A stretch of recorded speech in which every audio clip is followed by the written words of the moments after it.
So we are on page 31 of our paper 2 notes book. And we're looking at this crucial confrontation between Lear and Goneril and Regan in the climax scene, Act 2, Scene 4. So this is the second part of our analysis of that scene. Regan wants to assert her power over Lear and does it in a way which is malicious. Malicious or malice is a deliberate act of cruelty. Listen to what she says to him. And don't forget, Lear's ego is the most important aspect of his personality. She knows that. She said it at the end of Act 1. He has only ever slender known himself, she says. But here her words are designed and calculated to humiliate him. She tells him, "Oh, sir, you are old." Sorry.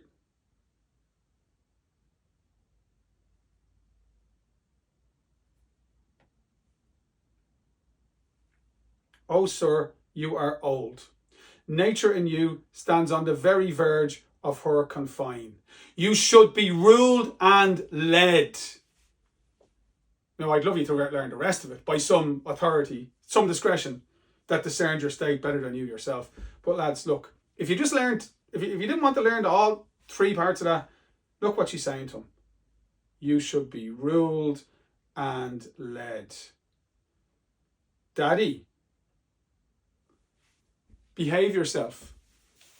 Daddy, nobody wants to hear from you. Be quiet. You're old.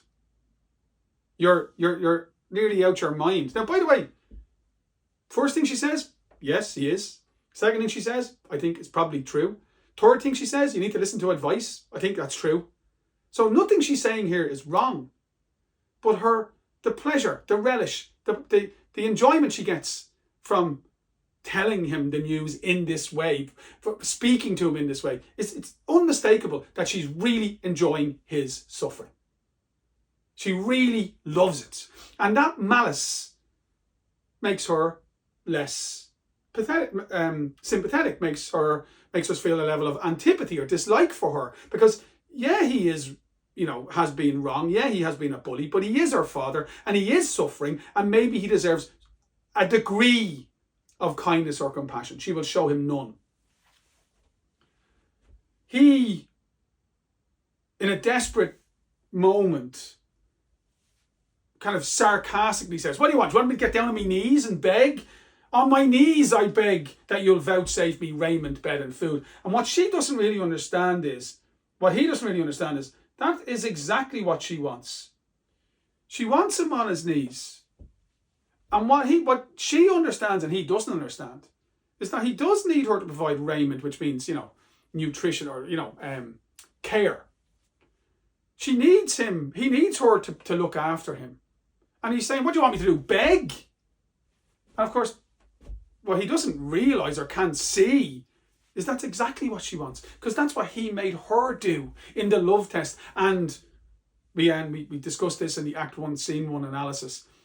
We get the sense that was not a one-off, that her whole life, the lives of his children have been marked by this, bullying, overbearing man. When he talks of Goneril, the violence of his language is extraordinary. "Infect her beauty, you fen-sucked fogs, drawn by the powerful sun to fall and blast her pride." So, "I hate her. And Regan says, "Jesus Christ, you'd be talking about me like that next." And he says, "No, Regan, thou shalt never have my curse. Thy tender-hefted nature shall not give." Now that went over to the next page. "The or to harshness." And again, we can see it's really moving here. You feel sorry for him. He's trying to flatter her. He's trying to cajole himself into her favour. He's saying, you're kind. I'll never be angry with you, because he's desperate. She's his last child. If he falls out with her, he has nothing. And this great man has been brought to this point by his own flaw. He is in her power, and she is going to make him feel that he's in her power. And it's all his own doing. He's done it to himself. I love the idea that he thinks Regan is tender-hefted, has a tender, which means she's kind-hearted.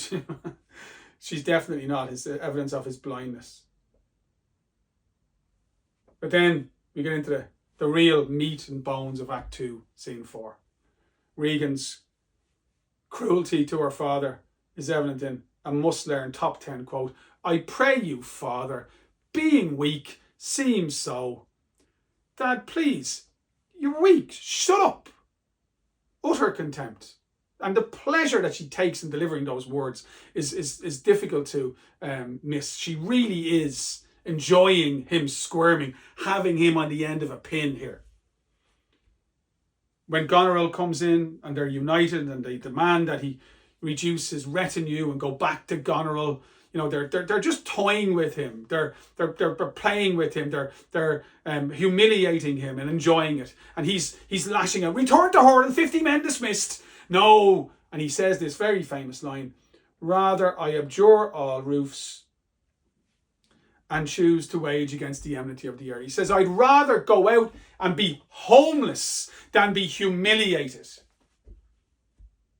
And I know that you could get frustrated with Lear here and say, "Oh, look, you know, why don't you just listen? Just do what they ask him to do. You're the one who abdicated."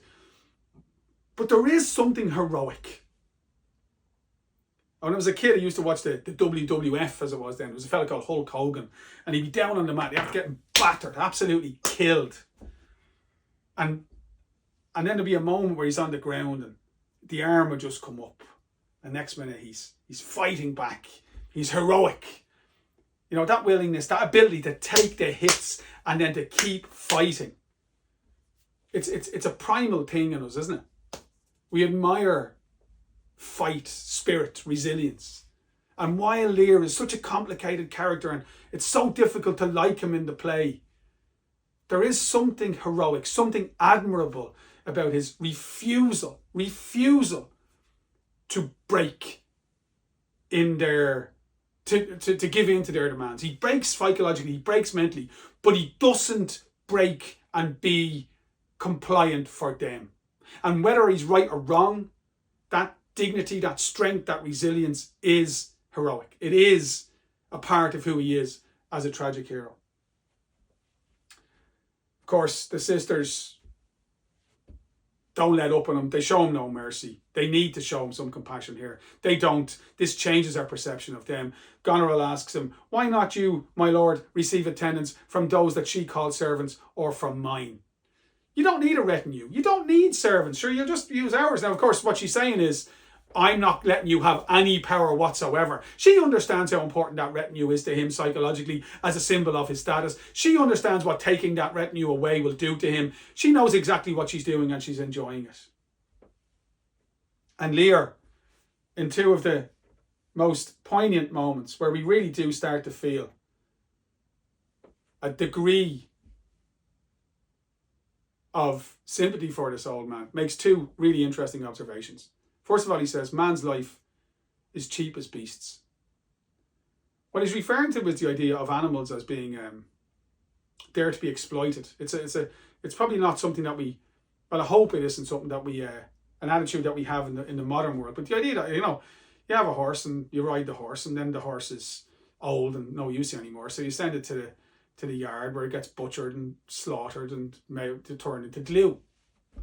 So, you know, you might have an affection for the horse, but like the horse is a utility. It gets used and then gets thrown away. You know, I've worked in schools with teachers who I thought were, you know, their school couldn't cope without them. The people retire, they go. Next September, the school kicks on. So Lear is starting to realise that we are disposable, that we are not as important as we think we are. Man's life is cheap as beast. That's a moment of insight. That is important, an important stage in his transformation. He's not as important as he once thought he was. And now what he is a poor old man as full of grief as age.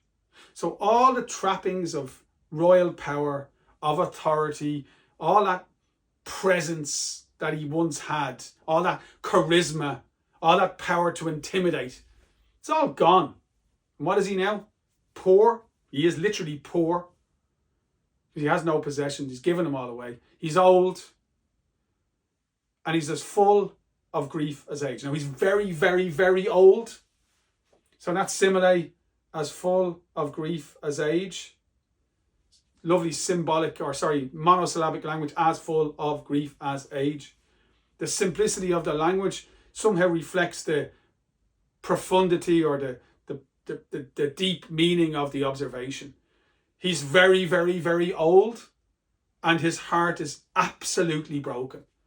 What we can't forget, though, is that while we can feel sorry for him here, and we do, he is entirely the author of his own destruction. His daughters show him no compassion. They lock up the doors. He goes out into the storm. They don't want to help him, but and they will be punished for what they have done, and they are wrong for that. But he ultimately is the author of all of this pain, the author of all of this suffering. That's Act 2, Scene 4, Part 2.